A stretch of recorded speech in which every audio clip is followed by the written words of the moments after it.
வணக்கம். இது திருக்குறள் கதைகள். மேலே உள்ள குறளுக்கேத்த கதையை சொல்ல வந்திருக்கிறேங்க. மகாபாரதத்துல அர்ஜுனனுடைய மகன் அபிமன்யுவை அவங்க வீழ்த்தி சாச்சிட்டாங்க.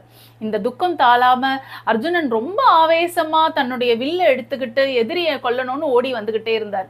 இதை பார்த்த துரியோதனனுக்கு ஒரு பயம் வந்துட்ட உடனே துரோணாச்சாரியரை போய் பார்த்து, அர்ஜுனன் எந்த வில்ல என் மேல எய்தாலும் எனக்கு அடிப்படக்கூடாது, அந்த மாதிரி ஒரு கவசம் கொடுங்க அப்படின்னு சொன்னார். உடனே துரோணாச்சாரியரும் அவருக்கு ஒரு கவசம் கொடுத்தார். அர்ஜுனன் துரியோதனனை பார்த்து அம்பு எய்தாரு. அப்ப கூட அவருக்கு அடிப்படல. அந்த கவசம் அவரை காப்பாத்திக்கிட்டே இருந்துச்சு. அர்ஜுனன் தன்னுடைய ஆவேசத்தை கம்மி பண்ணி புத்தி கூர்மையை பயன்படுத்தினாரு.